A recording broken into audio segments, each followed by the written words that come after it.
मैंने आपके सामने तो श्री शब्द अभियात्मक शब्द है। आप श्री राधे कहोगे तो कृष्ण और राधा होगा। जब श्री कृष्ण कहोगे तो श्रिया सहिताय राधा सहिताय कृष्णाय वयम नमः। हम राधा प्रणाम करते हैं। पहले ही इस श्लोक में श्री स्वरूप में किशोरी राधा रानी छुपी हुई। स्पष्ट रूप से कहीं भी राधा नहीं लिखा है, कहीं श्री लिखा है, कहीं गोपी लिखा है, कहीं उनके बारे में ऐसा लिखा गया है कि राधा नाम मात्रेणो मूर्छा षड्मासिकी भवेत्। केवल राधा शब्द कहते ही सुखदेव भगवान की 6 महीने की मूर्छा लग जाती, 6 महीने की समाधि आ जाती थी। राधा कहते सुखदेव जी ने मन में विचार किया, परीक्षित जो इस कथा की प्रधान श्रोता है, उस परीक्षित को 7 दिन में मरना है। अगर राधा कहा और 6 महीना की समाधि लग गई तो परीक्षित का तो उद्धार हो जाए। उससे राधा नहीं कहा। तीसरा जो कारण इसका कहा गया कि आखिर राधा क्यों नहीं कहा, तो कहते हैं कि गोपी कदाचित मणिपिंजरस्थ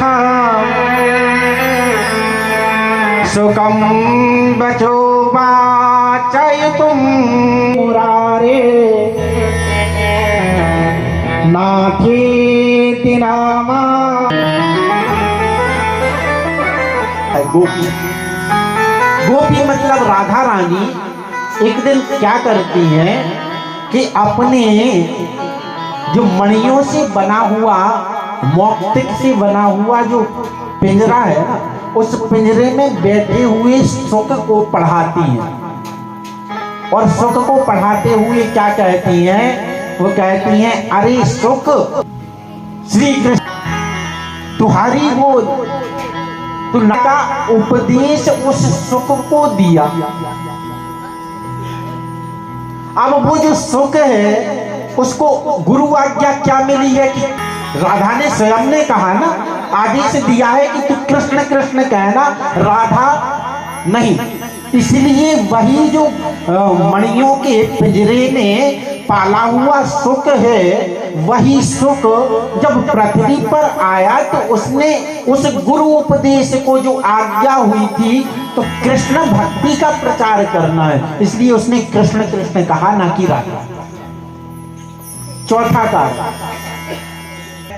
ये रसोई घर है, ये बैठक है, हमारे घर में अतिथि आते हैं तो बताते हैं सब ये तो ऐसे कोई सज्जन मिले, हमें तो आज तक नहीं मिले। सच्ची बात बताने, आपको कोई ऐसे सज्जन मिले, ढूंढना पड़ता है, देखना पड़ता है, वो दिखाई नहीं जाती। और जो देखने वाले हैं वो देख लेते हैं कि हाँ, प्रत्येक श्लोक में राधा छुपी हुई है, प्रत्येक स्मरण किया गया है, वो बताई थोड़ी जाती है।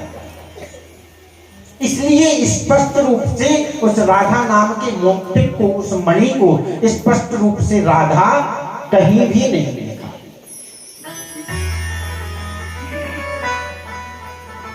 प्रेम से कहिए श्री राधे, बोलना पड़ेगा ऐसे, बोलो श्री राधे। हाँ, आज से ये अभ्यास करना है, 7 दिन तक हम बिल्कुल पक्के वाले बना कर